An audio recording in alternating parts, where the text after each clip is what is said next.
बिहारी लाल की जय। तो देखिए भगवान कृष्ण ने कहा,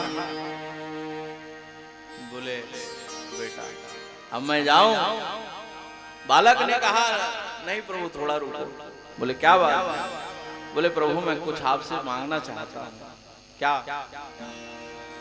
बोले प्रभु मेरी माँ आपको बुला ली, सब लोग नहीं बुला पाएंगे आपको। तो बच्चा जब भी माँ की गर्भ में रहे तो उसकी रक्षा का काम आपका है, उसको कुछ नहीं होना चाहिए।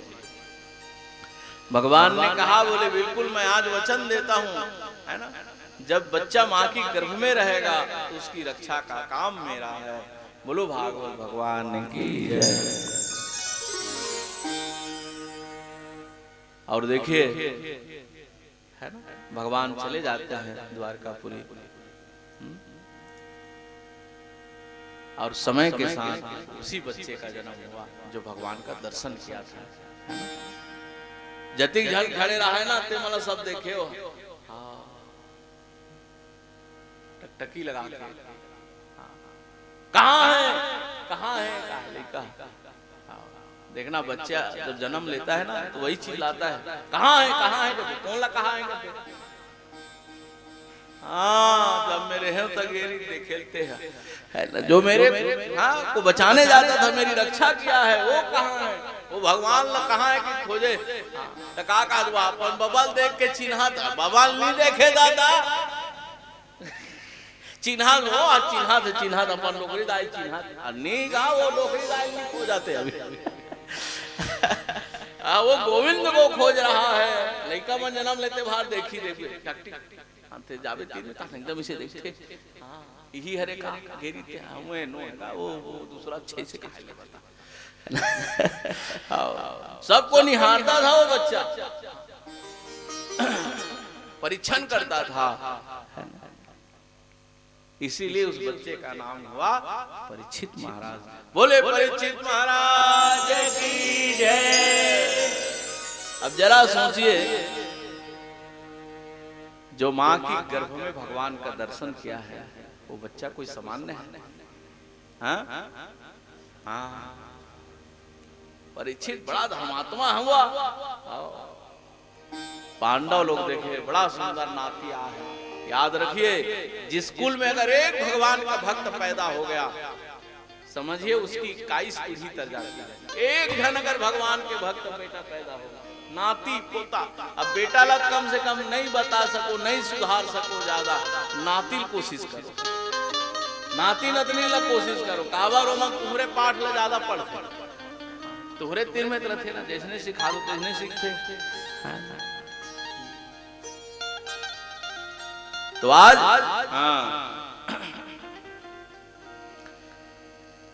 समझ गए पांडव लोग कि हमारा जो नाती है पौत्र है ना, अभिमन्यु का बेटा, अभिमन्यु तो है ना वीर गति को प्राप्त कर लिया है ना महाभारत की लड़ाई में, पर आज हमारी अभिमन्यु का नाम ऊंचा कर दिया हमारा नाती, हमारा पौत्र राजा परीक्षित है ना, उसको राजगद्दी पर बिठा देते हैं परीक्षित महाराज को राजा बना करके, और पांडव चले जाते हैं स्वर्गारोहण की ओर, है ना। अब वहां का राजा कौन हो गया? हस्तिनापुर का परीक्षित जी महाराज, बड़े धर्मात्मा राजा है ना। देखिए एक दिन भ्रमण के लिए जाते हैं राजा परीक्षित, रास्ते में एक आदमी मिल गया जो हाथ में डंडा लिया हुआ है, गौ माता को उस डंडे से पीट रहा है ना। हाँ, एक वृषभ और एक गौ माता दोनों खड़े हैं और दोनों को कष्ट दे रहा था, और डंडा लहर रहा है, पीटा रहा है। देखिए धर्मात्मा जीव है ना परीक्षित। अब भाई देखो आदमी का स्वभाव देखिए, अगर जो सरल हृदय का होगा है ना, अगर किसी के दुख को देखेगा वो द्रवित हो जाएगा जल्दी। एक कहीं कोई कष्ट देखबे तो कल जा एक कैसे हो गए भगवान ऐसे आदमी दुख लगते नहीं, एक आधन निष्ठुर प्राणी उलांड के थमना कैसे भाई, कोई गाड़ी गिर के कहीं होंगे कहीं होंगे नहीं तो थोड़ा देखे लगे। तो देखिए क्या हुआ, अब परीक्षित महाराज जो है बड़े धर्मात्मा राजा है। और धर्मात्मा राजा जो है, जब देखा कि गौ माता को डंडे से मार रहे हैं, उनको बड़ा तकलीफ हो गया भाई। उसने कहा, रे पापी तू कौन है? तब मोर नाम लजहन पूछ मैं बताऊं ते डरा दे। नहीं बता, मैं जानना चाहता हूं ते कौन हस्ते बता। तुम नए लगते हो। तब वो आदमी का दे जाता और मात पूछगा, नहीं बताओ बताओ। राजा परीक्षित ने कहा। तब उस आदमी ने कहा, महाराज मेरा नाम है कलयुग। कलयुग ते बड़ा पापी हजरे काबर आगे से कलयुग। कलयुग कथे महाराज अब आना रही से मोर ड्यूटी लग गए ता क्यों दादा। 4 भाई है कलयुग लोग है ना। कलयुग कहने लगा, बोले महाराज बड़े भाई का नाम सतयुग, ऊपर वाले ऊपर छोटे वाले का नाम है ना, उनका त्रेता, उसके बाद में द्वापर युग, और मोर नाम है कलयुग। कितने दिन के लिए आए हो कलयुग? कलयुग कथे महाराज 4,32,000 साल, ज्यादा दिन नहीं रहा, काफी 4,32,000 साल रहूंगा बस, इतनी छोटी उम्र है। देखिए पहले लोगों का उम्र बहुत अधिक था। अच्छा ये बताओ, सतयुग के आदमी मन कति दिन जिया त्री से? अब उम्र तो 1000 साल तपस्या करे भाई। 1000 साल से जो आदमी तपस्या करता है उसकी उम्र तो बड़ी होगी नहीं। तो सतयुग के आदमी मन कति दिन जिए? 1,00,000 साल उनका उम्र रही, 1,00,000 साल जिए उम्र सतयुग के आदमी। अधिक उम्र रहा है आदमी के 1,00,000 साल सतयुग में आदमी का उम्र था। बाद में जब त्रेता युग कथे नहीं है आप वास कटासी लग जाते दादा जिया जिया घलो नवा जूनी होत रहे बने एक ठाना धार के बैठ गए रावण सन हो जाई फिर मरे बार मारत रहले। बता दुनिया है जिए बार मारे आदमी कहां मार जाते होगा, कथे कर मुनी डाल देगा। रावण मरना चाहता था। तो देखिए 1,00,000 वर्ष की उम्र थी। त्रेता युग का ढेर कम करो दादा, अब बड़ लंबा हो जाएंगे। तो उसके 1 शून्य को कम किया, 1,00,000 में 1 ठन शून्य काट देवे कति खो गए 10,000 साल। तो त्रेता युग में आदमी का उम्र हो गया था 1,000 साल, 10,000 साल का है ना। हाँ तो वो एक आध के नहीं हो गए 10,000 साल। त्रेता युग में कहते लटपट निकली इसलिए समय है और काटो दादा कम करो। तो द्वापर युग आया तो 1 शून्य को फिर कम किए। आदमी की उम्र कितनी हो गई 1,000 साल। 10,000 में 1 शून्य कम कर दे तो 1,000 नहीं होंगे। अब द्वापर युग हलो नहीं पड़ गया, अब कलयुग आने लगी। 1,000 साल हर बड़ लंबा हो जाएगा तो कैसे कर बोगा। और 1 ठन शून्य लव काटो दादा तो कतिक साल हो गए 100 साल हो। कलयुग में आदमी की उम्र कितना है 100 साल। अब 1 ठन शून्य काटत लावत है नहीं भाई। अब 1 ठन जाओ काट दी ता का होई तेल मोर पहली बताओ हैं 10 हो गए ये दादा।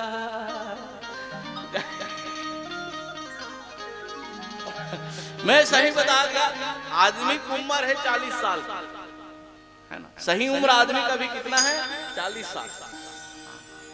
देखो 40 साल तक ले आदमी एकदम मस्त रहता और कहीं चिंता फिकर मस्त अपन खाते पीते अपन डोकरा डोकरा खींचे आते खींचे आटा रात दिन के छोड़ मस्त अपन खाई पी मस्त चका और कहीं चिंता फिकर 40 साल काबर इसमें तो देखो हाँ भगवान हाँ जब उम्र बांटीस ना तो सब लोग बरोबर बांटे, क्योंकि भगवान कौन है समदर्शी। वो कोई ना कम ज्यादा नहीं समझे, सब लोग बरोबर समझते बेचारा, तब तो भगवान होगा। हमरे ऐसा कहीं कर ही तो मंदे ही भाई वो सब ला देखिए सबको बराबर मानते हैं। सब ला 40 साल की उम्र बांटी भगवान। तो उमर बाटी यहाँ कौन कौन बैठे रही से? आदमी, गधा, कुकुर और उल्लू, 4 जन बैठे रही। भगवान सब 40-40 साल दी, चलो अपन अपन घर जाओ। 3 जन मंचाल दी, 1 जन बैठे रहे। कौन है? आदमी। भगवान कहते यार जाना रे, काम तो नहीं है तो रे, और बिहानिया कहाँ रहे ना, अब जा सब तो चल नहीं आ रही, 3 जन बेकार बैठे, जानते हैं चाय वाय पिया रहे सब का जाना तो करते हैं कार बैठे।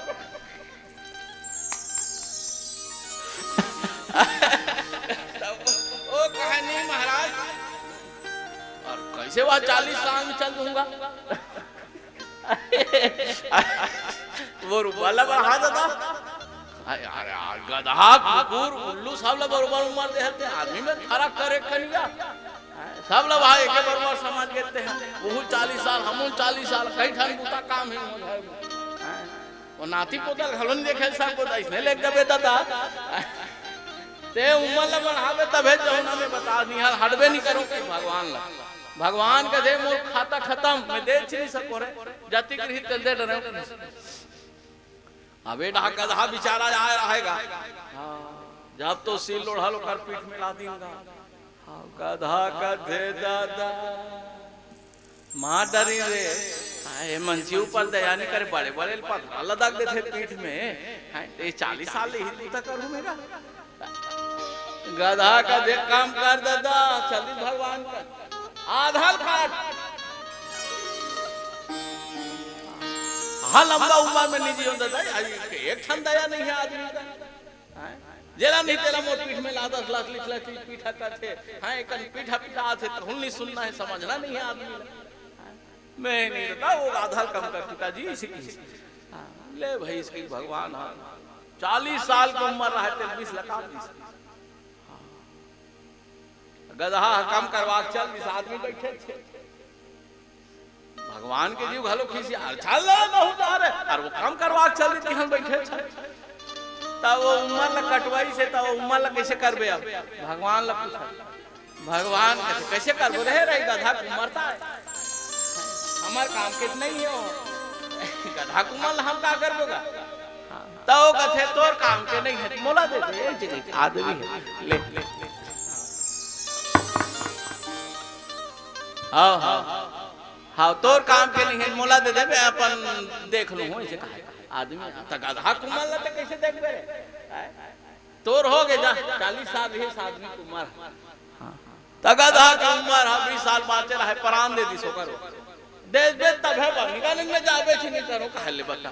भगवान मोला काहे धर ले की गधा 40 साल उम्र में 20 लाख कम करवा रहा है, भगवान जा रहे दे दी आदमी ना कति हो गया 60 हो गए, पर आदमी की उम्र रही कति थे 20 अब बोना से ना उपरहा वाले ओखर बात वो कुकुर बेचारा जब मारी दोएगा ओकर जी खिसी आगे देख रहे दुआरी में जात हो तो ठठाते एक ठा रोटी दे जी बड़ा परेशानी है। वो काय काय करो भगवान कर महाराज किसी में मारे छाबर पैदा नहीं होगा जे पासे ते दो ठठाते अरे के आजकल तो जीव पर दया करना चाहिए आदमी में कुछ नहीं है ते का ले आधा उम्र कम कर पिताजी। भगवान के बड़ा तमाशा है, आदमी बैठे छले बताओ हाँ। कुकुर के 20 साल उम्र भगवान कम कर दी तो कुकुर चल दी आदमी रहते कथे कैसे करबे कुकुर के उम्र ला भगवान ला कैसे करबो कुकुर उम्र रहन दे की रखे हरे तोर काम के लिए नहीं है बाबू गधा के भले एक बार चल जाए कुकुर उम्र झन मान तो नहीं महाराज देवे तबे बानी दादा भगवान के थे ले जा हमार तो कामेज के नहीं हो 20 साल कुकुर के उम्र राखे भगवान तेल आदमी दे दी समझ गया।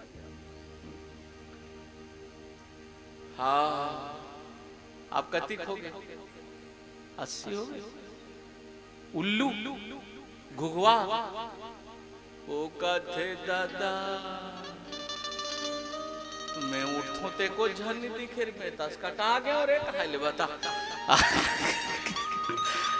तब भाई ते हाँ रात के उठबे और दिन मान सुते रहे कौन दिखी तो हुकर सुते बेरा हो जा रहे थे ते उठ तब वो उल्लू का थे मोला अस्कट लग जाते जी यह कोई चीज नहीं है खाइले बता तब मैं अस्कटा का आगे में उमर लकम कर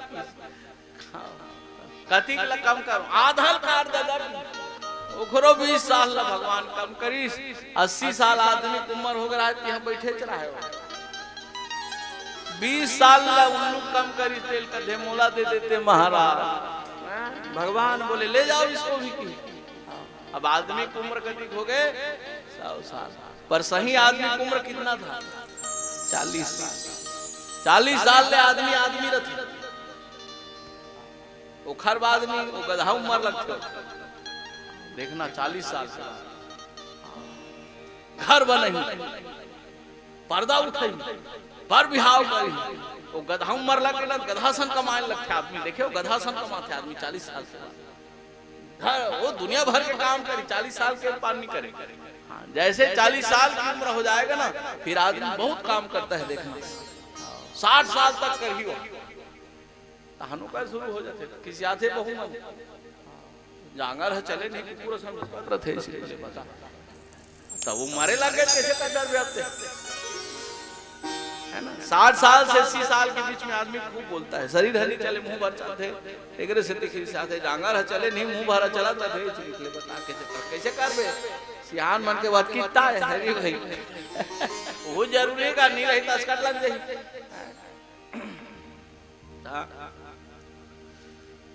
उखर बाद में 80 साल के बाद उल्लू कुमार तब भाई देखो उल्लू कुमार का जागना है नहीं भाई जागते नहीं हो तो सियान मतलब पूछो ज्यादा नींद नहीं आ ले देख खाई पी एक नींद मार ही हो बस 1 घंटा ओकर कोर्स कंप्लीट हो गया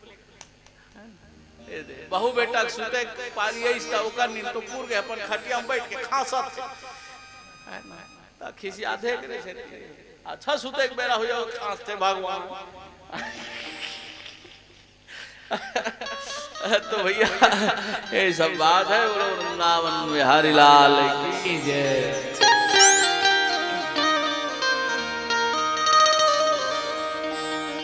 राधे राधे राधे गोविंद राधे राधे राधे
कलियुग ने कहा महाराज 4,32,000 साल मेरी उम्र है कलयुग की आयु कितना है? 4,32,000 साल। हाँ, अब कलयुग को अभी लगे कितना समय हुआ है? कलयुग को लगे मुश्किल से 5-6 हजार साल। अब ओकर पूरा उम्र है 4,32,000 साल। अब ओकर जस्ट डबल है ना द्वापर युग का, और उससे डबल है त्रेता युग का, और उससे डबल है सतयुग का।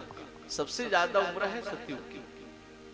कलयुग का आयु बहुत कम है, 4,32,000 साल। लेकिन फिर भी अभी कलयुग का पूरा प्रोग्राम शुरू नहीं हुआ है ना। क्योंकि देवी भागवत कथा में एक बहुत सुंदर प्रसंग है। जब गंगा मैया को श्राप लग जाता है ना, तो गंगा मैया भगवान के सामने बड़ी प्रार्थना करती है। भगवान विष्णु ने कहा, गंगा क्या चाहती है? गंगा ने कहा, महाराज मैं कितने दिन तक इस मृत्यु लोक में रहूंगी, है ना। मेरे को मृत्यु लोक अच्छा नहीं लगेगा, मैं स्वर्ग की रहने वाली हूँ, है ना। तो भगवान विष्णु ने कहा था कि गंगा तुम 5,000 साल तक, है ना, वहां रहो मृत्यु लोक में। तो गंगा जी 5,000 वर्ष के लिए यहाँ आई है, और 5,000 साल जैसे पूर्ण होगा, गंगा इस धरती को छोड़कर चली जाएगी। अगर गंगा अभी यहाँ है तो इसका मतलब है 5,000 वर्ष अभी कलयुग का पूर्ण नहीं हुआ है ना। पर ना हम लोग जो इसको मानते हैं तो बता रहे हैं कि अब लगभग 6,000 साल हो गया है ना। पर शास्त्रों में ऐसा प्रमाण है कि गंगा केवल 5,000 वर्ष रहेगी इस धरती में, और उसके बाद चली जाएगी। अभी यहाँ प्रकट देव है भगवान जगन्नाथ जी, है ना। जगन्नाथपुरी में जो भगवान है ना, हाँ, वो प्रकट है एकदम, जैसे यहाँ भगवान बांके बिहारी है, वैसे भगवान जगन्नाथ है। तो जगन्नाथ जी का समय निश्चित है ना। भगवान जगन्नाथ जी यहाँ मात्र 10,000 वर्ष के लिए रहेंगे, और जैसे 10,000 वर्ष पूर्ण होगा यहाँ से जगन्नाथ जी चले जाएंगे। हाँ, इसलिए आप लोग बहुत भाग्यशाली हो कि अभी कलयुग का पूरा प्रभाव शुरू नहीं हुआ है ना। और उमें हमन हावन जब गंगा धरती छोड़ देगी, जगन्नाथ भगवान धरती से चले जाएंगे, कलयुग का 10,000 वर्ष पूर्ण होने के बाद तब कलयुग का पूरा प्रभाव शुरू होगा यहाँ, है ना। अभी पूरा प्रभाव शुरू नहीं है कलयुग का, अभी थोड़ा शुरू किया है, बस अपना असर दिखा रहा है, केवल थोड़ा हल्का सा। इतने में ही आदमी को हाय तौबा है, नहीं लगा था समय बड़ा बदल गया है। अब जरा सोचिए, है ना, जब है ना कलयुग का पूरा प्रभाव रहेगा तब स्थिति क्या रहेगी। कल्पना से ही आदमी को डर लगता है। आयु आदमी का बहुत कम हो जाएगा, बहुत छोटी उम्र हो जाएगी, याद रखना। और उम्र घटत जाते है आदमी, है ना। वैसे आज भी कलयुग में आदमी 100 साल जी सकता है, निश्चित है। शतायु है आदमी, 100 साल उम्र है आदमी, है ना। नियम संयम के द्वारा, खान पान के द्वारा, है ना। देखिए अब कैसे जियोगे, हर चीज में तो बड़ा मुश्किल है। खाद मिला है ना, बिना खाद की कोई चीज होए नहीं, हाँ। और वो सब है ना, आप सब समझ रहे हैं। इसके कारण आदमी को परेशानी हो रहा है सबसे ज्यादा, है ना। तो देखिए अब कलयुग जो है कहने लगा महाराज, है ना, मैं लाख पापी हूँ, उसके बाद भी मुझमें एक बड़ा सद्गुण है। क्या? कलहो केशव कीर्तना सर्वधर्म बहिर्भूता सर्व पाप तस्थता मुच्यते नात्र संदेहो विष्णु नामानुकीर्तना। आपके लिए बड़ा महत्वपूर्ण बात है ये। सर्वधर्म बहिर्भूता सर्व पाप तस्थता मुच्यते नात्र संदेहो विष्णु नामानुकीर्तना, है ना। चाहे वो कितना बड़ा पापी क्यों ना हो, सर्वधर्म बहिर्भूता, बोले बहुत बड़ा पापी हो, जितना पाप है संसार में सब कर लिया हो, है ना।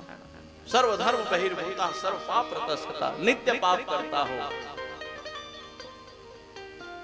उसके बाद भी अगर वो भगवान का नाम ले ले तो उसके सारे पाप जल करके नष्ट हो जाते हैं। बोले वृंदावन बिहारी लाल की जय।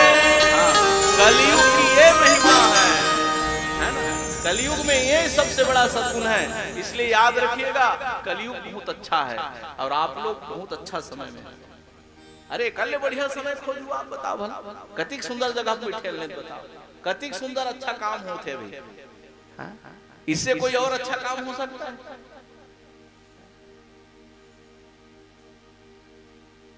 इसका प्रभाव देखिए, आदमी के पाप को रुई की पहाड़ कहा गया। आदमी पाप चाहे कद को बड़ा है, रुई पहाड़ है, और रुई को जलाने के लिए कोई बहुत ज्यादा अग्नि की जरूरत नहीं है। एक तिल की मार है ना, जब भरभरा करके जल रही पोनी है, रुई है, भरभरा कर जल जाएगा, नष्ट हो जाएगा। उसी प्रकार से आदमी का पाप है ना, भगवान का अगर नाम ले लिया तो याद रखिएगा, सत्व शुद्धि करम नामम ज्ञान प्रदा स्मृतम मुमुक्षा नाम मुक्ति प्रदम कामी नाम सर्व कामदम। भगवान के नाम की महिमा आज कलयुग बताता है। बोले महाराज मेरे भगवान के नाम में वो शक्ति है कि सत्व शुद्धि करम नामम, भगवान का नाम सब प्रकार से आदमी को शुद्ध कर देता है। भगवान के नाम की ये महिमा है, बताइए, सर्व प्रकार से आदमी शुद्ध हो जाता है भगवान का नाम लेने के बाद। तेनी ना है हंसी, अब भगवान के नाम ले ले शुद्ध हो गए, रगड़ रगड़ के उसके नहा ले, अब भगवान के नाम ले तब बन ही काक तुम्हें। सत्व शुद्धि करम नामम ज्ञान प्रदम स्मृतम मुमुक्षा नाम मुक्ति प्रदम कामी नाम सर्व कामना। भगवान के नाम के द्वारा आप सबको प्राप्त कर सकते हो, धर्म अर्थ काम और मोक्ष। जेला मांग में ते मिले, भगवान के नाम की महिमा है। कलयुग बता रहा है महाराज लाख बुराई है मेरे में, पर एक अच्छाई आपको बता देता हूँ। हाँ, सतयुग द्वापर त्रेता में भगवान को पाना बहुत कठिन था, पर कलयुग में भगवान को पाना बहुत सरल है। नाम लो भगवान मिल गए। ले बताओ कल कोई बढ़िया है, हमारा सब मिल गए भगवान हले बता इदले थंत कर जतिक धनिया भगवान के नाम ले थोड़ा जान ले भगवान ला पा गए। अभी भगवान नाम रूप में अभी प्रकट दर्शन करेंगे हम जाकर, है ना। आओ बाकी तो जब रहते हैं संसार में, अभी तो वैकुंठ में बैठे हैं ना, अभी तो भगवान के प्रेम नगर में बैठे हैं साहब। ये दुनिया बड़ी निराली है जहां हम बैठे हैं। प्रेम नगर में रहते हो आज, प्रेम नगर में हो आप। वृंदावन का नाम है प्रेम नगर।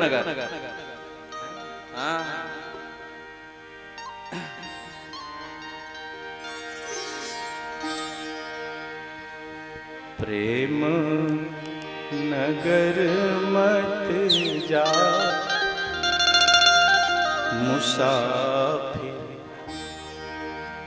प्रेम नगर मत जा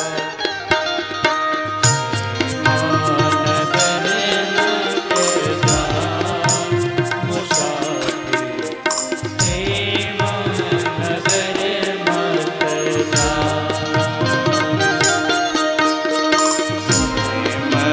नगर मत जा मुसाफिर, प्रेम नगर मत जा।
सकरी है गलियां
बोले वृंदावन बिहारी लाल की जय।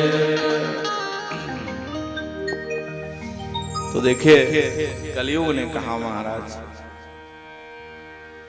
कलह केशव कीर्तनात्, भगवान के नाम के द्वारा भगवान की प्राप्ति हो जाएगी, है ना। कलयुग केवल नाम आधार, है ना।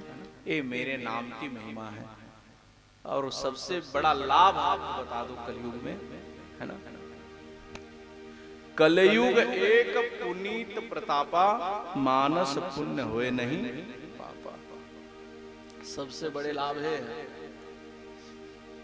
अगर कलयुग में आदमी को मन से जो सोचते हैं उसका पाप अगर लगना शुरू हो जाए ना, बड़ा जल्दी आदमी फिर कोटा फूल हो जाए, है ना। अगर जितना हम लोग गलत दिन भर में सोचते रहते हैं और वो सब के पाप अगर जोड़ना भगवान चालू कर दे, गिनती डाल दे, फिर आदमी बता दो जल्दी कोटा फूल। कलयुग एक पुनीत प्रतापा, मानस पुण्य होए नहीं पापा।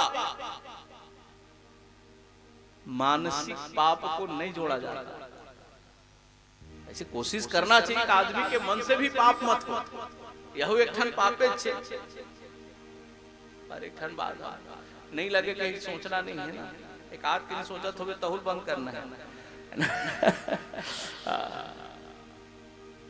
कलयुग एक पुनीत प्रतापा, मानस पुण्य होए नहीं पापा, है ना। मन से भी आदमी को गलत नहीं सोचना चाहिए, पर है ना कलयुग खुद बता रहा है महाराज। लेकिन कलयुग में मन से सोचने से पाप नहीं लगता अगर गलत सोच भी लोगे, लेकिन मन से अगर कोई अच्छा सोचोगे और नहीं कर पाते हो तब भी उसका पुण्य लग जाएगा। मान ले सोच डरे अच्छा काम करते हो और नहीं कर पाए तब लेकर पूरा पुण्य मिल जाएगी। कलयुग की ये महिमा है। अगर आपके मन में अगर कोई अच्छा भाव पैदा हो गया है, नहीं कर पाओगे तभी पुण्य लगेगा। तो अच्छा अच्छा सोचे का है, फुकट के पुण्य लगेगा। केवल सोचने से पुण्य लगेगा आपका। पर आदमी सोचे सके ता अच्छा सोचे घरों परेशानी है ले बताओ भर। जब फुकट के पुण्य लगा दिन बैठ के अपन अच्छा अच्छा सोचता रहा, पर बैठे के बाद घरों आदमी गलते गलत सोच ले बताओ तो सब मुश्किल है नहीं भाई। अच्छा सोचना भी कोई छोटा बात नहीं साहब, है तो सरल। पर याद रखिए सोच आदमी के जीवन को प्रभावित करता है। जैसा सोचोगे तैसा जीवन बन जाता है। अच्छा सोचोगे आपके जीवन में याद रखिएगा, हाँ निश्चित है अच्छा होगा। क्योंकि जो सोचोगे ना उसका प्रभाव जीवन में पड़ जाता है धीरे धीरे करके, है ना। अगर अच्छा अच्छा सोच रहे हो, जिसके बारे में भी सोच रहे हो, हाँ पता नहीं उसका अच्छा होगा कि नहीं होगा, पर आपका जरूर अच्छा हो जाएगा। कलयुग की एक महिमा है। इसलिए आज से आप है ना जो लोग कथा सुन रहे हैं, हाँ, एक नियम बना लीजिए आज से बिल्कुल। अपने आप को पूरा चेंज करना है वृंदावन में आके। भाई वैसने चढ़ी बोल कैसे बनेगा, यहाँ जाए बात गलत। जैसे जैसे चंदन लगाया हो सब सोच ले रहा यहाँ जाए बात लगाना अच्छे होला लगा ऐसे कर फिर गए भाई। अब लगा शुरू काट रहे थे काबर छोड़ूंगा अब बने लगा चारे दिन पांचे दिन 6 दिन हफ्ता भर बाद छोड़ेगा। अब देख ले जैसन जैसन बने हो तैसने रहना है भाई। यहाँ बन गए काबर बिगाड़बो बने बार तो आह नहीं। अब जैसन जैसन बन गए तैसे रहना है। यहाँ जाए बात भाई भगवान के नगरी महान तो अगर प्रभाव होना चाहिए नहीं। हाँ साहिब का फलाना गीत का वृंदावन का सुधरीज के दादा ओखर बात चाहे सबको भड़काए आदमी में भड़कना नहीं है। हाँ अच्छा इसे चंदा ला देखी भड़कैया मन के घलो कमी नहीं है।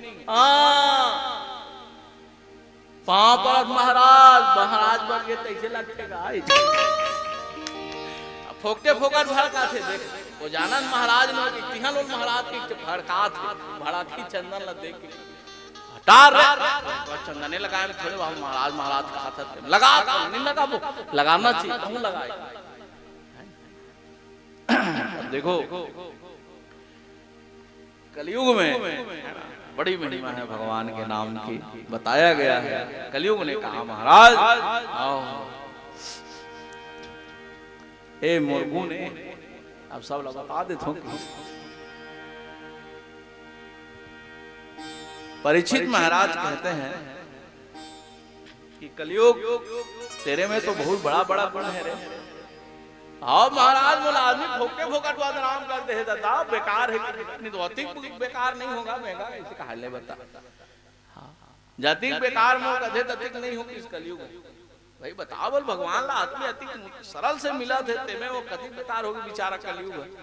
पर अपन कहीं पसंद है आदमी, देखो है ना, कलयुग में हम लोग बहुत सही समय में हैं, अभी बहुत अच्छा चल रहा है, कहीं ज्यादा गड़बड़ नहीं है अभी।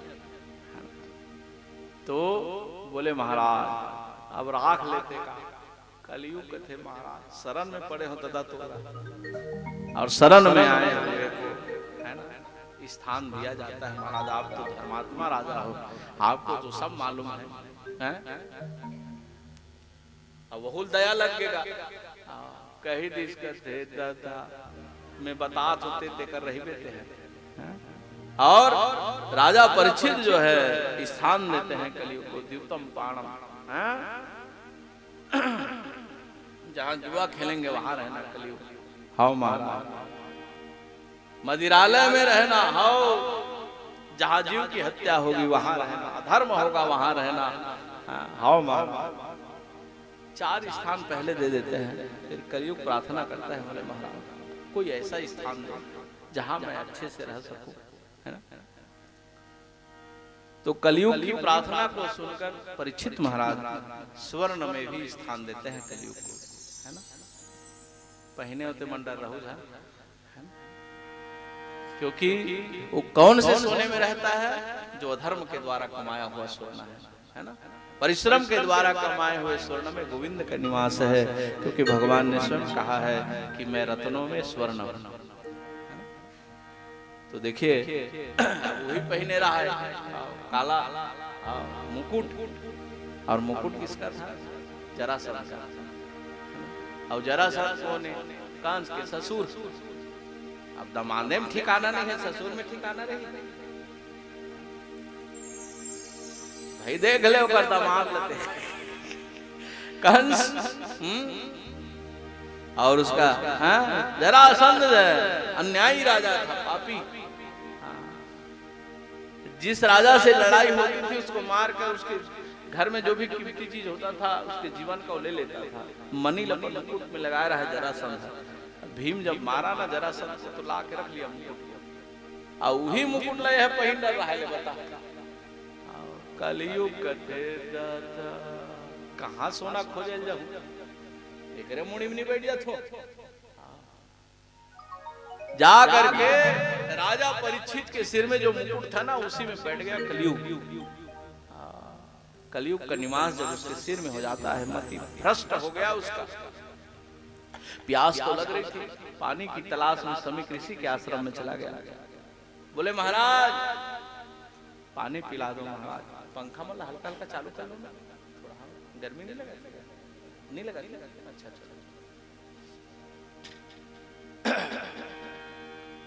बोले महाराज पानी पिला दो। समीक ऋषि आंख खोल कर देखे तो क्या देखे? सामने खड़ा है राजा परीक्षित, दीपक जला। तो देखिए बंद कर दिया।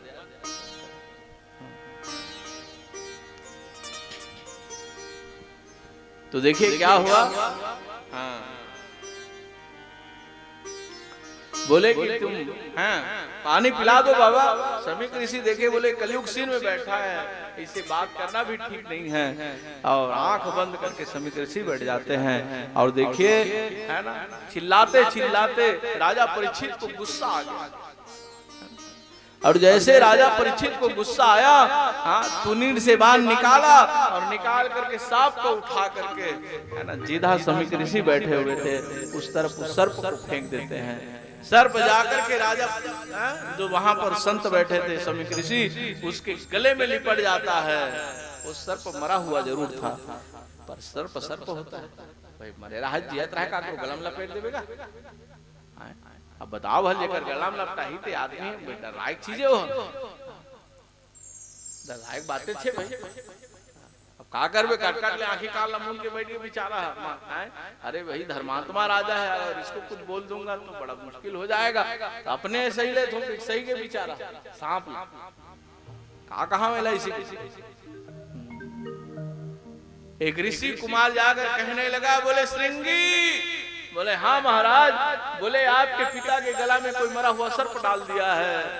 कौन है रे? डालिश थे नहीं जाना महाराज। स्नान करते हुए श्रृंगी ऋषि ने कहा, तू जो भी होगा मेरे को पता नहीं है तू कौन है, पर जाओ मैं आज श्राप देता हूँ, मेरे पिता के गले में तुमने मरा हुआ सर्प टांग दिया है। हाँ मेरा श्राप है, आज से 7वें दिन तक छकनाक के डसने से तेरी मृत्यु हो जाएगी। दौड़ के आया स्नान करके। अब जब ऐस गया तो देखिए सांप हलट के रहा है पिताजी गला। राजा परीक्षित तो चला गया है ना। पिताजी के गले में सर्प को देखकर कहा, पिताजी आपके गले में सर्प टंगा है, निकालो उसको।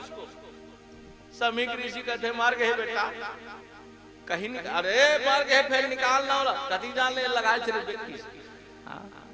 बोले पिताजी आपके गले में सर्प टांगने वाला कौन है, कौन पापी है वो? समीक ऋषि ने कहा, श्रृंगी पापी नहीं, बड़ा धर्मात्मा राजा है वो। बोले कौन? बोले परीक्षित, जो संत को दुख देता है महाराज। हाँ वो धर्मात्मा कैसे हो गया? बोले अरे आज कौन जाने कैसे हो गए, तो मन हत रे गलती कर डालिस रे, और कलयुग बैठ गए हैं दादाओ कर मोड़ी में रहे एकरे से हो गए बेचारा से गड़बड़, ले कैसे कर गया। हाँ श्रृंगी ऋषि ने कहा, पिताजी मैं तो उसको श्राप दे दिया हूँ। बोले क्या श्राप दिए हो बेटा? हाँ तब श्रृंगी ऋषि ने कहा, पिताजी आज से 7वें दिन तक छकनाक के डसने से उसकी मृत्यु हो जाएगी, है ना। 7वें दिन वो मरने वाला है।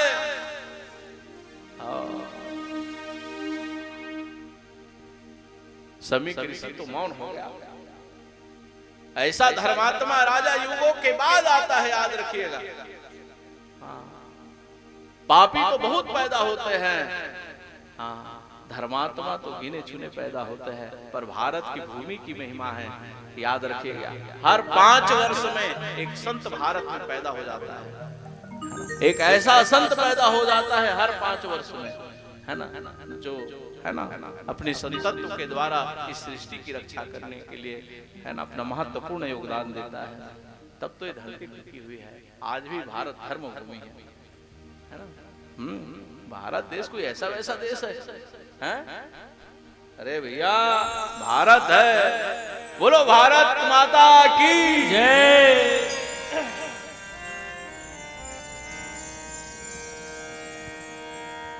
जहां डाल डाल पर सोने की चिड़िया करती है बसेरा, भारत देश मेरा, ओ भारत देश मेरा। डाल डाल पर सोने की चिड़िया करती है बसेरा, ओ भारत देश मेरा, ओ भारत देश है मेरा। जहाँ डाल डाल पर सोने की चिड़िया करती है बसेरा,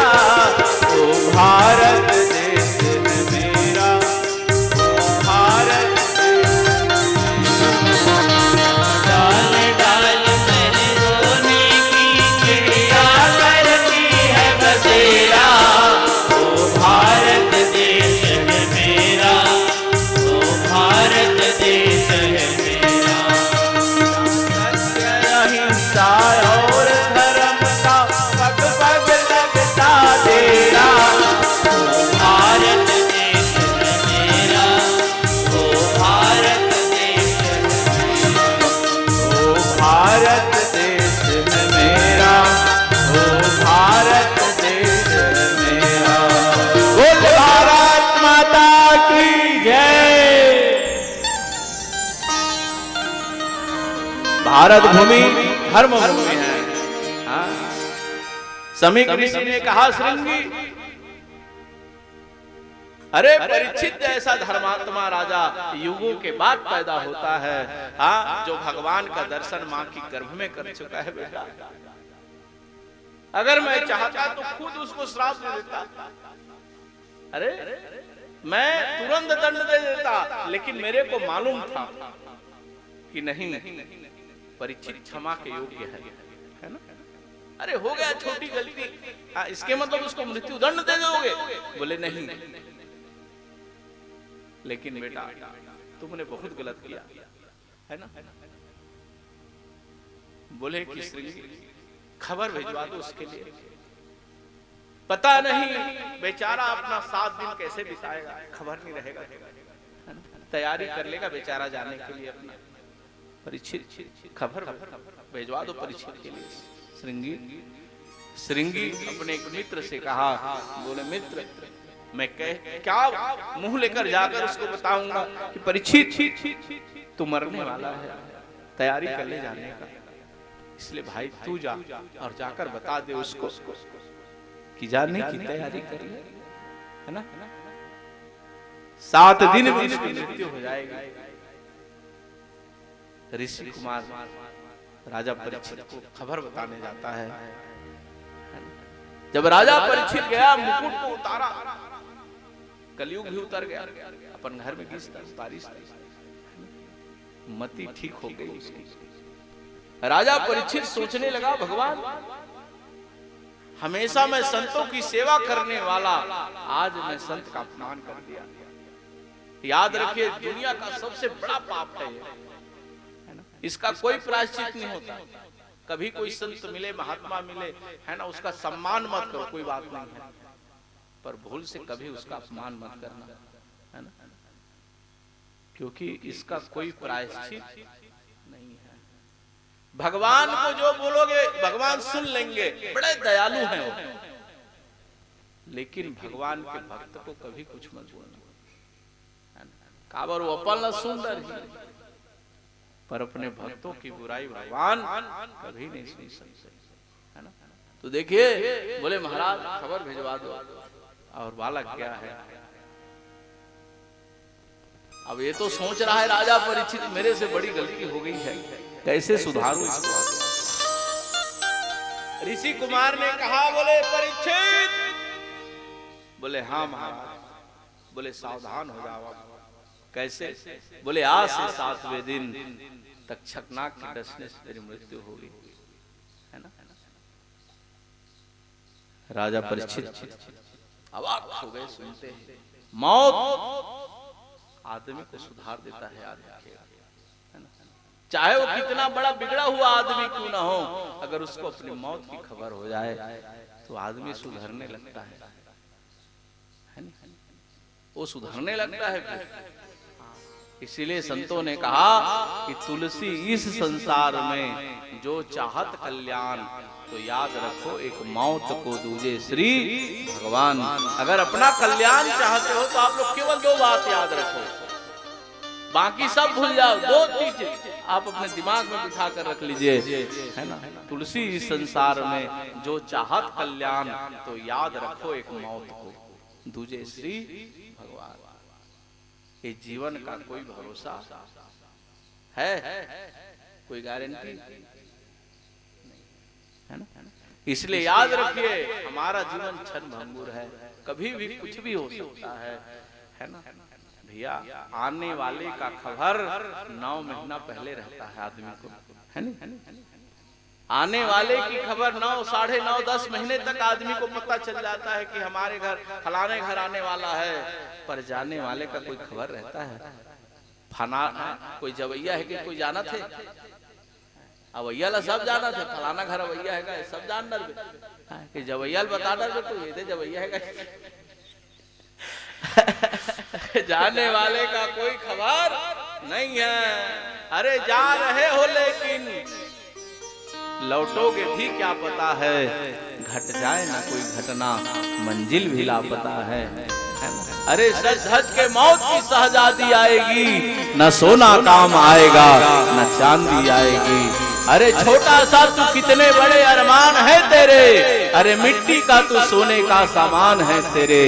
जिस दिन मौत तेरी गली में आकर गुनगुनाएगी, न सोना काम आएगा न चांदी आएगी। इसलिए याद रखिए, तुलसी इस संसार में जो चाहत कल्याण, तो याद रखो एक मौत को दूजे श्री भगवान। याद रखने के लिए केवल दो है, एक मौत और दूसरा भगवान। जाना हंसते हैं कोई ठिकाना नहीं है भगवान का। काबर कोई कहीं कहीं बेचेगा, कौन जानता ले कहीं लेते में ही सुन लेते, ऐसे हो जाए याद है ना। लड़ता झगड़ता कौन है, जिसको वो अपनी मौत भूल गया है। इसलिए याद रखिए, कभी गलती नहीं, सुनने की आदत पड़ती है फिर इससे। और दूसरे में फिर भगवान को याद रखो, अवला याद कर दे फिर ध्यान पूछ, है ना। अगर जिनको भगवान याद आ गए तो याद का उल्टा क्या है, दया। या और दा, तब वो तिल दा हो एतिले हम नाय हम त याद करता है हम। अब एतिल भगवान दया करिए आप मन के ऊपर। याद का उल्टा ही दया है, या यौदा तब वो तिल दा याद नहीं हुई कि दया होने वाला तयाद राम करना, हमार काम दया राम करना होगा। बोलो भागवत भगवान की जय। कहा हनुमंत विपति प्रभु सोई, जब तक भजन न सुमरन होई। भगवान राम ने कहा, हनुमान जी आप बहुत बड़े ज्ञानी हो, दुनिया में बहुत घूमते हो, आप आदमी के जीवन में दुख क्यों आता है मेरे को बताओ। भगवान राम पूछे हनुमान जी बताओ, जबकि वो भक्त है और वो साक्षात गोविंद है। हनुमान जी आप बहुत बड़े ज्ञानी हो, क्योंकि हनुमान जी है कौन, हनुमान जी कौन है, शिव जी है, शंकरावतार है, रुद्रावतार है हनुमान जी महाराज। हाँ महादेव है। एक से भगवान राम पूछे है, दादा बता तो इसकी आदमी के जीवन में कष्ट क्यों आता है, दुख क्यों आता है। तब हनुमान जी क्या कहते हैं, कहा हनुमंत विपत्ति प्रभु सो, जब तब भजन न सुमिरन हो। कहा हनुमंत विपत्ति प्रभु सो, जब तब भजन न सुमिरन हो। कहा हनुमंत विपत्ति प्रभु सो, जब तब भजन न सुमिरन हो। वृंदावन बिहारी लाल की जय। भगवान को भूलना ही दुख को निमंत्रण देना है। भगवान हम भुलाए धरी ताते जान ले, अब न्योता दे डरे। पूजा पाठ छुटेल धरा थे, माला जाप छुटेल धरा थे, है ना। कथा पुराण सुनई छुटेल धरा थे, तते न्योता दे था दादा, है ना। कौन ला दुख ला। जितना ज्यादा बढ़ेगा आपके जीवन में, याद रखिएगा ये छोड़ने की चीज नहीं है, बढ़ाने की चीज है। हाँ वो बढ़ाओ उसको, जब तक सब चल रहे हैं वो आपके साथ ही ना मैं बता दूं आपके जीवन में। हाँ याद रखिए, गोविंद के आते ही सब आ जाते हैं, गोविंद पकड़ लगाते हैं बस। हाँ तब देखिए क्या हुआ है। राजा परीक्षित ने कहा, भगवान हैं मति सुधर गई उसकी। जन्मेजय से कहा, जन्मेजय राजा परीक्षित के पुत्र का नाम है जन्मेजय। जन्मेजय से कहा, बेटा अब तुम संभालो हस्तिनापुर की राजधानी को, हम चलते हैं भगवान का भजन करने। गंगा के तट पर आकर राजा परीक्षित बैठ जाते हैं और राजा परीक्षित जो है बैठ करके बढ़िया सुंदर भगवान से प्रार्थना करते हैं कि हे प्रभु मिले कोई ऐसा संत फकीर पहुंचा दे बहुत हरिया के तीर, है ना। बोले प्रभु ऐसी कृपा करना कि मेरा 7 दिन अच्छे से बीत जाए, है ना। ये 7 दिन का जो समय मेरे को मिला है भगवान, मेरा ये समय अच्छे से कट जाए, बस यही आपसे प्रार्थना है।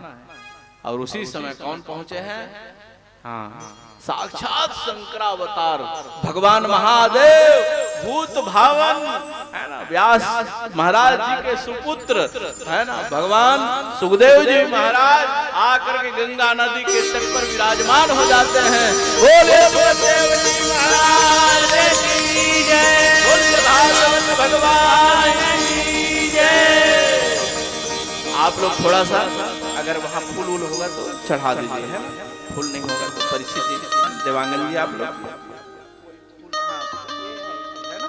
हाँ इस जिले में आप लोग भगवान में चढ़ा दीजिए या चावल चढ़ा दीजिए।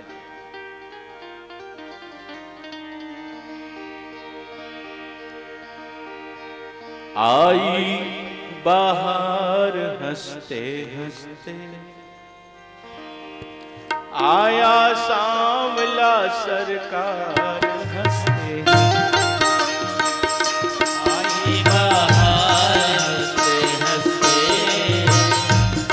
आया सांवला सरकार हंसते हंसते, आई बाहर हंसते, आया सांवला सरकार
त्याग आया, प्रेम इनका प्यार आया, इनका त्याग आया, इनका प्यार आया, इनका त्याग आया, प्रेम इनका प्यार आया, इनका त्याग आया, प्रेम इनका प्यार आया, केशोधार हंसते हंसते, आया सांवला सरकार हंसते हंसते, आई बाहर हंसते हंसते, आया सांवला सरकार हंसते हंसते, आई बाहर आया सांवला सरकार हंसते हंसते, आई बाहर आया सांवला सरकार हंसते हंसते। वृंदावन बिहारी लाल की जय। सुखदेव जी महाराज आते हैं गंगा के तट पर, कहने लगे राजन कैसे बैठे हो। राजा परीक्षित उठकर सुखदेव जी को प्रणाम करते हैं। गुरुदेव मेरा नाम परीक्षित है महाराज, मैं म्रियमाणादि हूं महाराज। म्रियमाणस किम कर्तव्यम, जिसकी मृत्यु निकट हो उसे क्या करना चाहिए, क्योंकि मेरे को श्राप मिला है ना, कि 7वें दिन तक छकनाक के डसने से मृत्यु हो जाएगी। सुखदेव जी महाराज मुस्कुराते हुए कहते हैं, राजन तुमको श्राप नहीं परीक्षित, तुमको आशीर्वाद मिल गया बेटा। अरे किसको खबर है अपनी जाने की, तेरे को खबर लग गया। अरे कम से कम तैयारी करे, समय तो मिल गए, जो चाहोगे कर सकते हो। राजा परीक्षित ने कहा, गुरुदेव इतनी कम समय में मेरी मुक्ति हो सकती है, जीवन भर भगवान याद नहीं करे महाराज, अब ये 7 दिन बाचे थे होते हो जाए, ये केवल 7 दिन में मेरा काम बन सकता है। सुखदेव जी महाराज ने कहा, परीक्षित 7 दिन बहुत होता है बेटा। अरे खटवांग नाम का एक राजा था, जिसको मैं 2 घड़ी मुक्ति दिलवा दिया, 2 घड़ी है ना। खटवांग नाम के एक राजा थे, वो देवासुर संग्राम में गए थे लड़ाई करेंगे, देवता मन की तरफ लड़ाई जब हो गए ना, तब सब देवता मन पूछिन थे, बेचारा बहुत मदद करी से कहीं देवगा, और पूछिन थे का चाहिए खटवांग बता बेटा। खटवांग थे, महाराज अब अतिक दिन निकल गए तुम्हारे संग लड़ाई करे में, अब मोर उमर हकतिक बाचे आगू ढांगते ल जानते हो दादा, अतिक दिन हो गए लड़ाई करत करत, आओ कतिक दिन जी होते बताते हो। देवता लोग जब देखे ना तो क्या, खटवांग राजा की मृत्यु केवल 2 घड़ी बाकी थी, 2 घड़ी बाचे रहे मरे। भगवान मन करते ये तभी मरैया है, और 2 घड़ी बाचे है, और ते मर जब अभी रे। राजा परीक्षित ने कहा, बोले महाराज 2 घड़ी खबर पहले हो गया। बोले आओ फिर क्या हुआ, तब बताए लग गया 2 घड़ी काम हो गया। बोले अरे है ना, 2 घड़ी में जब आदमी की मुक्ति हो जाती है, कलयुग की तो वो महिमा है। अरे 2 घड़ी भी लगता साहब, एक बार भगवान का नाम ले लो मुक्ति हो जाएगा। 2 घड़ी भी नहीं जरूरत है आपको, एक बार बस, एक धावा आखिरी बेरा में सीताराम कहीं घूम निकल जाए, बस हो गया काम, है ना। कुछ नहीं करना है ना, मैं बता दे, आखिरी बेरा ही नहीं सूरता रखे रहा बने, वह की जान सीताराम के आखिरी बोल दे।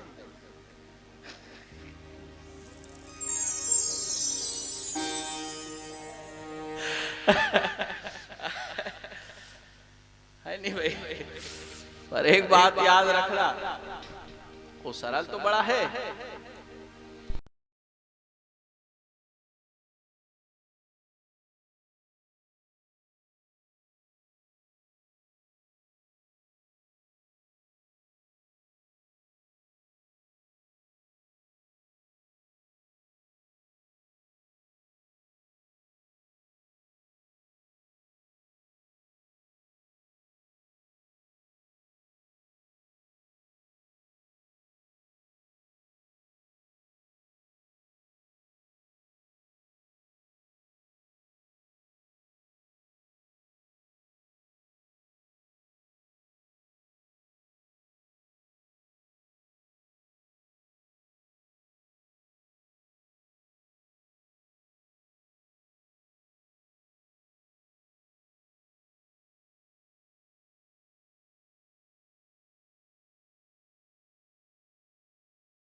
भगवान मिल गए उसको समझ लो सब मिल गया। संसार की सब वस्तु अगर मिल गई और भगवान से दूर हो गए तो ठगा गए आप। और जिसको भगवान मिल गया समझ लो दुनिया का सबसे कीमती चीज आप पा गए हो। अरे ये बताओ ना, जिसको भगवान मिल गया। अब बताता हूँ नहीं मैं, एक राजा मेला लगाई और मेला लगा करके राजा साहब संसार की सब वस्तु को वहां रख दिए, ले जाओ फ्री में। लोग आते थे खाली हाथ, एक चीज ले जाते थे लेकिन दूसरे के लिए मन लग जाता था उसका। भाई देखो वहां संसार का सब चीज भरा था मेला में, नियम था एक चीज फ्री में ले जाना है। संसार में बहुत सारी चीजें हैं और सबके लिए आदमी की इच्छा है ना। मन मरे माया मरे, मर मर गए शरीर, आशा तृष्णा ना मरे, कह गए दास।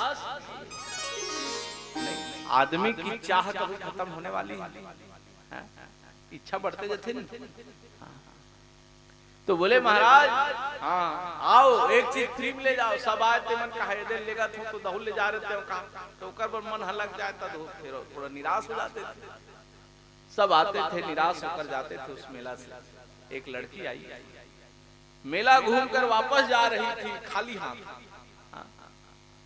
तो एक रजिस्टर धर के खड़े रहे थे, कहते का लेगा था उन्होंने बताओ, एंट्री करे लगते रजिस्टर नाम सही ते का लेगा था तेल बता कौन ना का नाम है। कहते महाराज मैं खाली हाथ आई थी, खाली हाथ जा रही हूँ मेला से।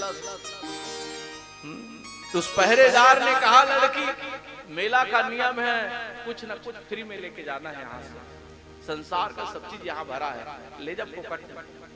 कहते नहीं लगे महाराज। अरे ले जाओ, क्या नाम लोगे? लड़की कहती नहीं महाराज कुछ नहीं लगेगा।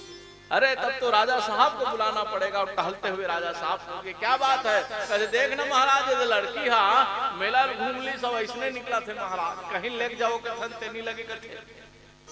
महाराज राजा साहब ने कहा लड़की जो संसार में है वो मेला में है, जो मेला में है तो संसार में। अरे एक कहीं लग ले जाओ, एक से बढ़कर एक वहां पर सब वस्तु है, हाँ एक से बढ़कर एक गहना है, लेक जन कहीं लो। और राजा साहब को पता है माताओं को सबसे ज्यादा प्रिय है गहना, लगते नहीं। बोले चलो ले जा करके गहना दुकान में खड़े कर दिए राजा साहब। राजा साहब ने कहा लड़की गहना पसंद कर ले। 9 लखा हार निकाल कर दिखाया दुकान वाला, बहुत कीमती है 9 लखा हार है, रख ले वो नोनी। लड़की कहते नहीं लगे महाराज, राख ले फोकट में वो नहीं लगे पैसा का नहीं लगे, नहीं लगा आज गरीबी ना आदमी 9 लखा हार पहनू तो हो एक ठंडी जंजाल हो जाए, नहीं लगे महाराज नहीं लगेगा। राजा साहब ने कहा बोले लड़की ले जा। लड़की कहती नहीं लगे महाराज। आखिर में राजा साहब चले गए साड़ी दुकान में, साड़ी वाले का घर बने साला दिखा रहे, मानत नहीं है बाबू। बड़ी सुंदर साड़ी निकाल करके बढ़िया दुकान वाला दिखाया। राजा साहब ने कहा लड़की कपड़ा पसंद आया साड़ी? लड़की कहते नहीं महाराज नहीं लगे महाराज नहीं लगे राजा साहब। राजा साहब ने कहा लड़की तू मेला बेकार कर देगी लगता है, अरे कुछ तो ले जा, मेला के भीतर का कुछ तो पसंद कर ले लड़की। लड़की कहते महाराज कहीं लो पसंद करूं चलिए। राजा साहब मेला के भीतर का कोई भी चीज पसंद कर दूंगा, कर दूंगी तो मिल जाएगी। बोले हाँ। बोले राजा साहब मेला के भीतर तुमन पसंद आ गया। राजा कहते कैसे बोल पा रहे हो रे, फंस गया कहा ही कहा। मेला के भीतर का कोई भी चीज पसंद करना था, अब मेला में अपनों खड़े रहा। वो लड़की राजा को ही पसंद कर ली। अब वो देखो सन बिहार हो इस लड़की बन गई रानी, समझ गए? अब वो रानी बन गई तब राजा साहब पूछी कैसे लड़की तेरे को मेला, अब रानी बोले वो मेला का कोई चीज पसंद नहीं आ रहा था।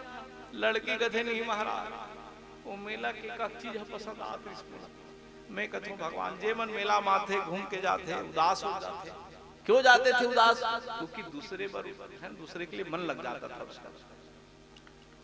तो बोले एक काम करते हैं, बोले मेरे को उदास नहीं जाना है इस मेला से, तो क्या करना पड़ेगा? मेला को छोड़ो और मेला वाले को पकड़ो।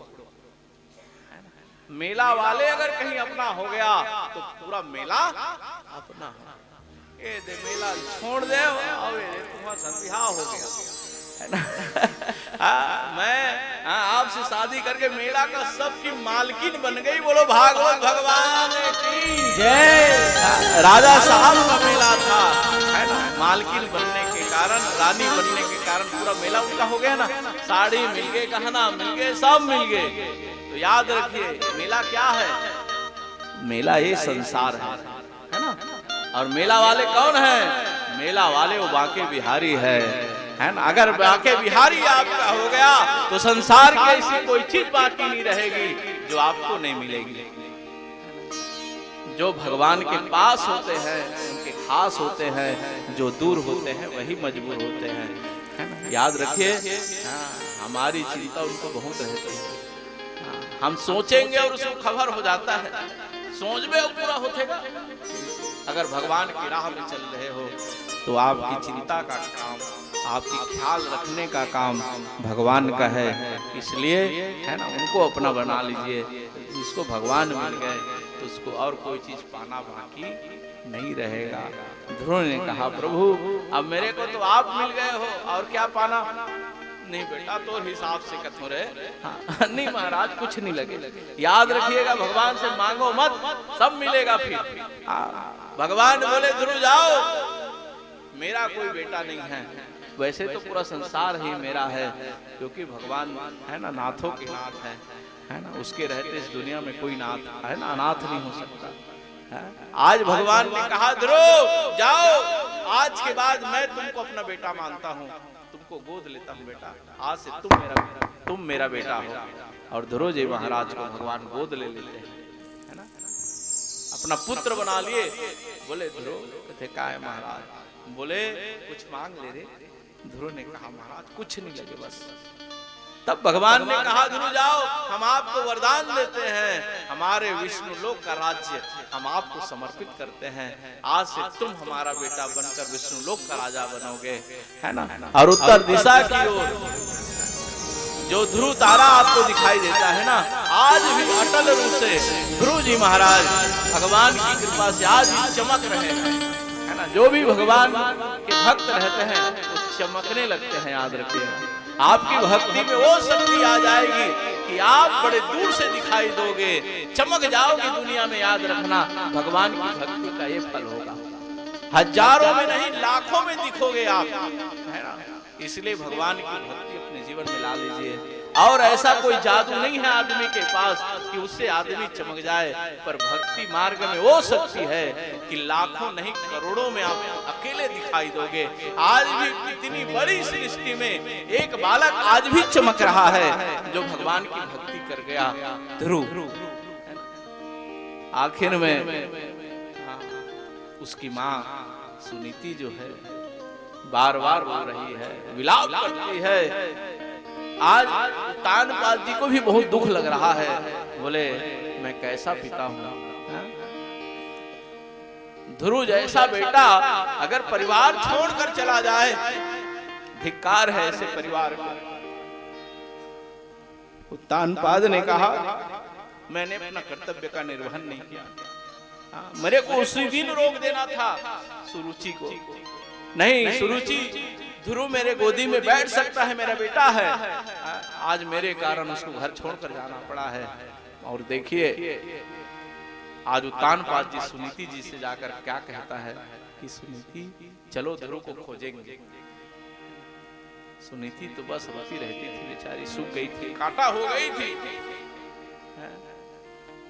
तानपाद जी महाराज सुनीति जी के साथ ध्रुव को खोजते हुए जा रहे हैं। आप मेरे बच्चे को देखे हो क्या, मेरे बेटा को देखे हो क्या? लगभग 5 साल उसकी उम्र है, गोरा रंग है, लंबे लंबे बाल हैं, 12 चंदन लगाता है। अरे वो छोटा सा बच्चा है, आप लोग देखे हो क्या? रोते रोते दोनों जा रहे हैं वृंदावन में है ना। वृंदावन की गलियों में आकर खोज रहे हैं, आप लोग मेरे बच्चे को देखे हो क्या, मेरे ध्रुव को देखे हो क्या? वृंदावन वालों ने कहा हाँ, एक बालक मधुबन में रहता है, छोटा सा है, 5-6 साल वर्ष के बीच की उसकी उम्र है। द्वादश चंदन लगाता है, भगवान का मंत्र जाप करता रहता है, मधुबन में रहता है। और दोनों माता पिता चले आते हैं मधुबन में, और आकर क्या देखे हैं, ऋषि कुमारों के साथ में छोटा सा बालक ध्रुव खेल रहा है। माँ सुनीति देख कर है ना जोर से चिल्लाई, कहने लगी ध्रुव आओ बेटा आओ। और जैसे माँ की आवाज को ध्रुव सुना ना, हाँ, और उसी समय दौड़ पड़ा माँ। और माँ सुनीति जो है ध्रुव को अपनी गोद में ले लेती है। ध्रुव कहाँ चला गया था, कहाँ चला गया था ध्रुव, कहाँ चला गया था बेटा। ध्रुव ने कहा माँ मैं भगवान को पा गया, मेरे को भगवान मिल गए माँ, तू आशीर्वाद देकर भेजी थी ना मेरे को। हाँ मेरे को भगवान मिल गए माँ, मैं भगवान को पा गया माँ, मैं भगवान की बेटा बन गया। मेरे को तो भगवान गोद ले लिए है माँ, मैं तो अब विष्णु लोक का उत्तराधिकारी बन गया हूँ, भगवान के लोक का अधिकारी हो गया माँ मैं।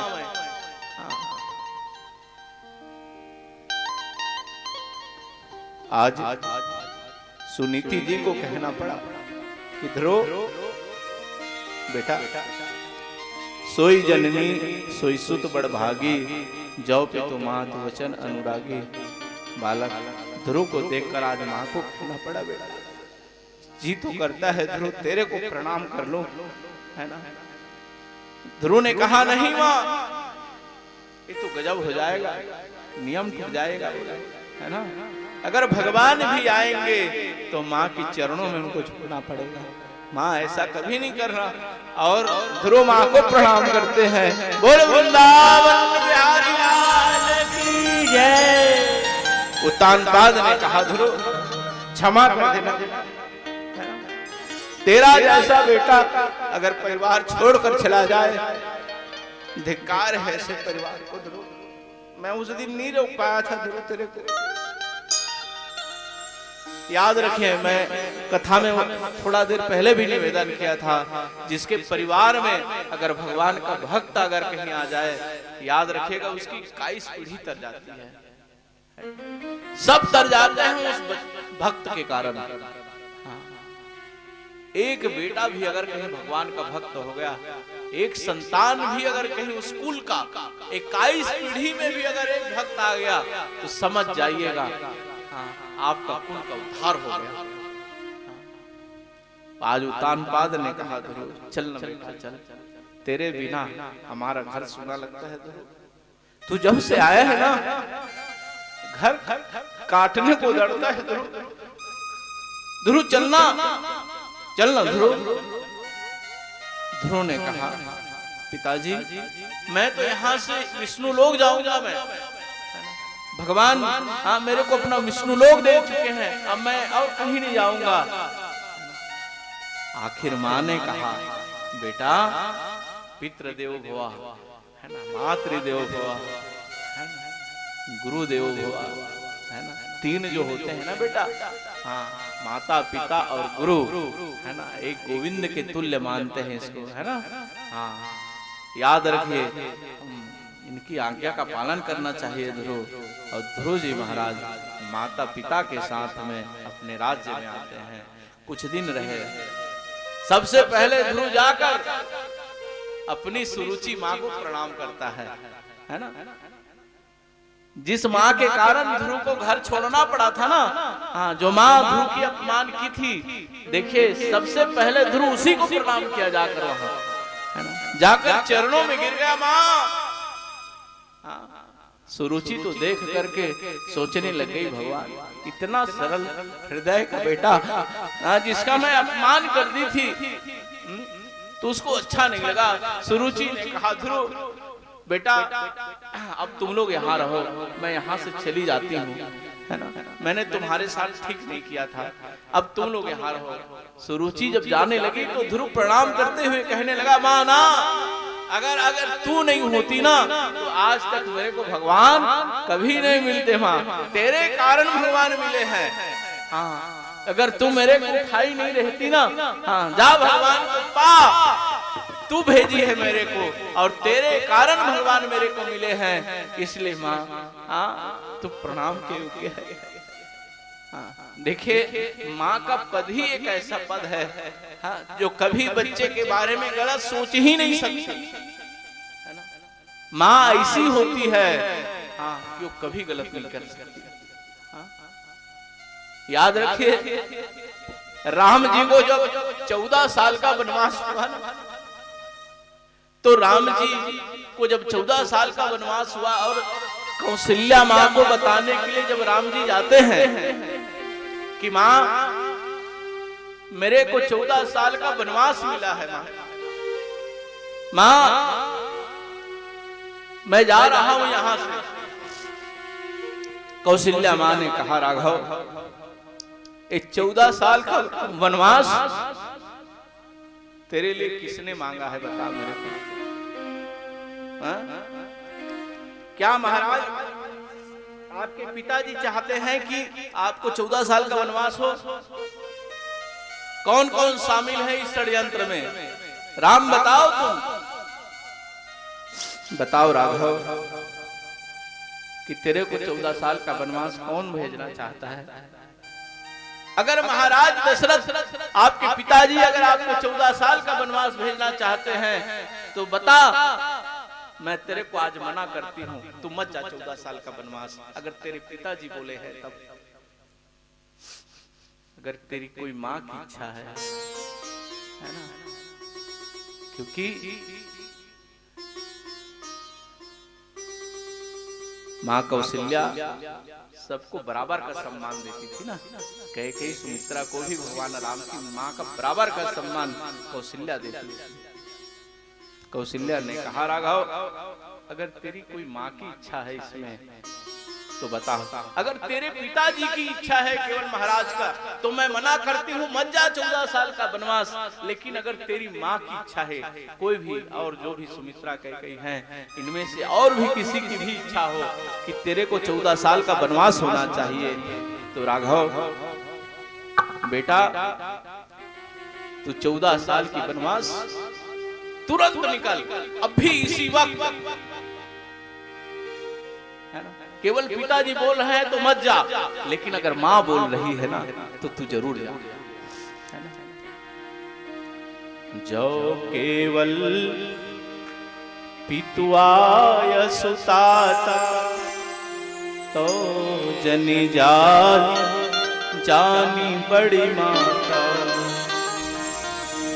जो पितु मातु कहे बन जाना तो कानन सत्य अवध समाना। राघव अगर तेरे पिताजी के साथ में अगर तेरी माँ बोल रही होगी ना तो तू जरूर जा 14 साल का वनवास। अगर तू वनवास की यात्रा में भी रहेगा, जंगल में भी रहेगा राघव, तो तेरे लिए जंगल भी अयोध्या नगरी बन जाएगी बेटा, अगर तेरी माँ की इच्छा है तो। तब भगवान राम ने कहा कि हाँ माँ की इच्छा है कि मैं वनवास जाऊं, और उसके लिए याद रखिएगा है ना, एक आदर्श स्थापित हो गया कैकेयी के आज्ञा के कारण, है ना। इसीलिए हर भक्त का भाव रहता है, नगरी हो अयोध्या सी रघुकुल सा घराना हो। नगरी हो अयोध्या सी रघुकुल सा घराना हो। नगरी हो अयोध्या सी रघुकुल सा घराना। चरण हो राघव जहाँ मेरा ठिकाना,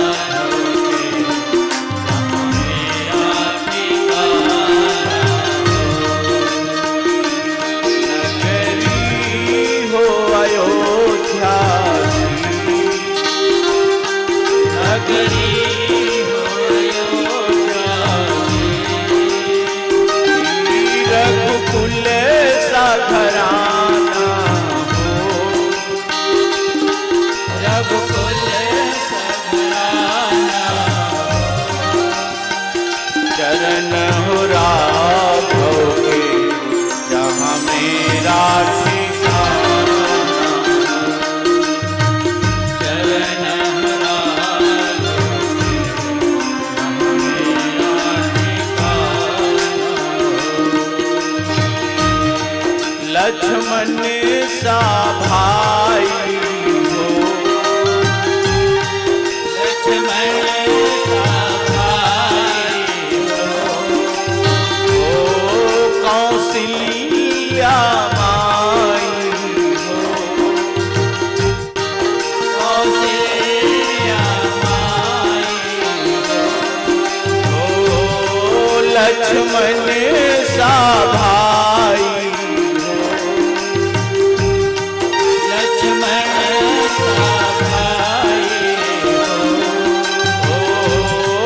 कौशल्या माई हो,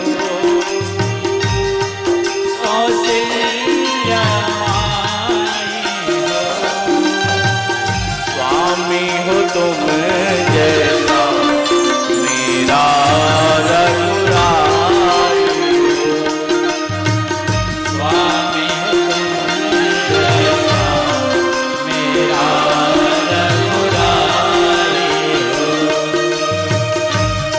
नगरी हो अयोध्या सी, नगरी हो अयोध्या सी, रघुकुल सा घराना हो, रघुकुल सा घराना हो, चरण हो राघव जहाँ मेरा ठिकाना,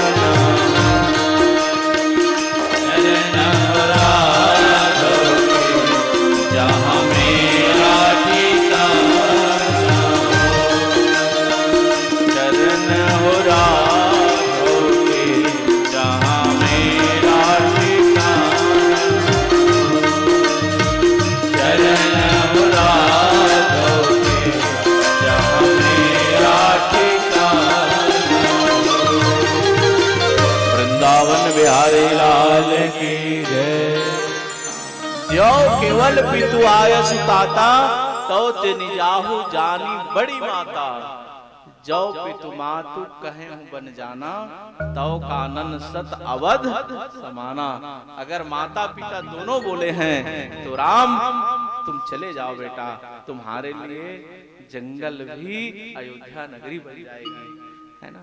और देखिए इसीलिए आज ध्रुव जी सुरुचि को प्रणाम करते हैं, माँ अगर तू नहीं बोली होती तो आज मैं भगवान को पाया नहीं रहता।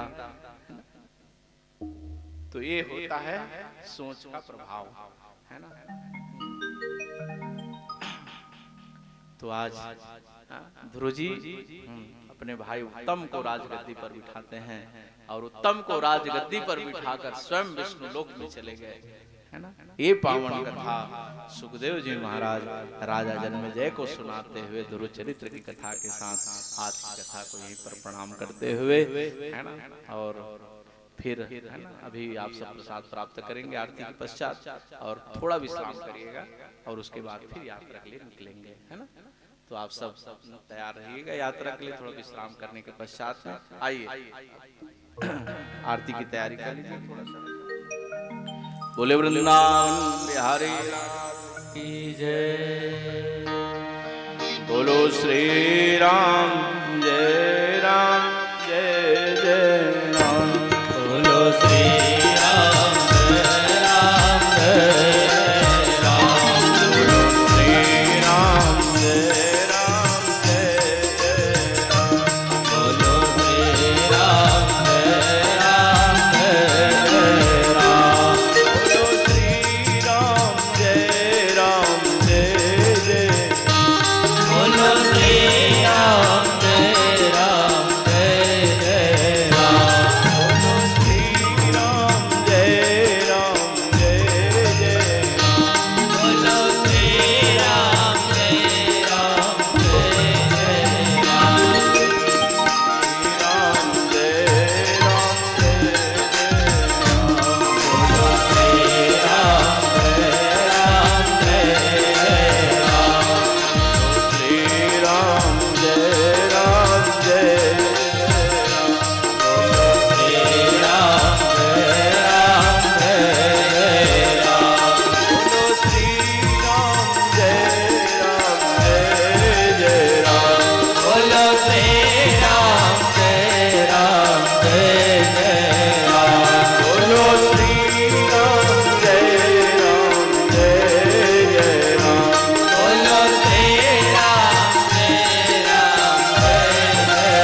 की जय।